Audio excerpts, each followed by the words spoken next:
Madame la maire, mes chers collègues, il y a un an, Emmanuel Macron était élu président de la République. Le bilan de cette première année de mandat est sans appel. Le président a choisi le camp de la France qui paye l'impôt sur les grandes fortunes au détriment de celles qui contribuent à la CSG ou bénéficient des APL. Derrière ces allures de gendre idéal, le président veut désormais porter une attaque peut-être sans précédent contre les services publics. Suppression de 120 000 postes de fonctionnaires, recours favorisé aux contractuels, baisse des dépenses de fonctionnement des principales collectivités locales, dont la ville de Rennes, de 13 milliards d'euros d'ici 2022.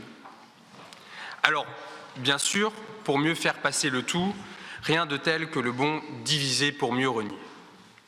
Ainsi, les fonctionnaires et les cheminots seraient des privilégiés et, alternativement avec les migrants, un poids pour la France coupable des maux profonds du pays. Ainsi, nous avons pu assister ces derniers jours à un usage contestable de la violence sur plusieurs terrains de mobilisation en France.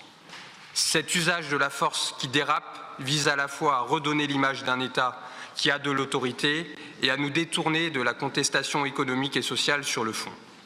Les communistes ne sont pas dupes du fait que l'alignement géopolitique et militaire sur Donald Trump au Moyen-Orient revêt aussi ce caractère. Pour bien ficeler le tout, le pouvoir s'appuie sur deux idées fausses, pourtant portées comme des évidences. Je veux prendre deux exemples qui concernent les Rennaises et les Rennais.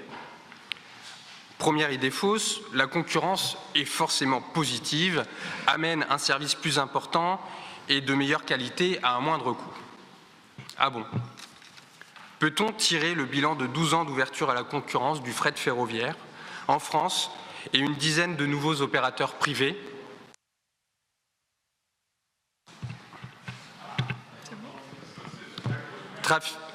Trafic passé de plus de 55 milliards de tonnes-kilomètres dans les années 2000 à 32 milliards de tonnes-kilomètres aujourd'hui. Depuis 2011, cette activité se replie à un rythme annuel moyen de 1%, avec une part modale désormais inférieure à 10% dans le transport national de fret. Ça ne concerne pas Rennes? Un peu quand même, si on y réfléchit, puisque les camions qui s'y substituent circulent bien, eux, sur notre rocade, avec leur lot de pollution et d'encombrement. Deuxième idée fausse, le public gère forcément moins bien que le privé. Cela fait maintenant 3 ans que la société publique locale Eau du Bassin Rennais a remplacé Veolia pour la production et la distribution de l'eau. Résultat, une gestion qui nous coûte au moins 3 millions d'euros en moins chaque année. Je le répète pour ceux qui n'auraient pas bien entendu, 3 millions d'euros en moins chaque année. Il y a d'autres exemples de bonne gestion publique, comme le cas de notre service petite enfance, auquel nous rappellerons notre attachement lors de ce conseil par la voix de Katia Kruger.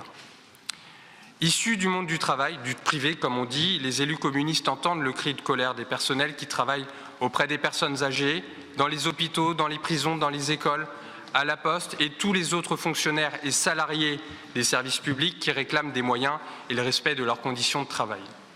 Avec la sécurité sociale, l'engagement associatif et ce qu'il reste du droit du travail, ils sont ce qui permet encore à la France de ne pas être complètement coupée en deux. Ils tiennent à bout de bras le triptyque républicain, liberté, égalité, fraternité. Nous sommes à leur côté.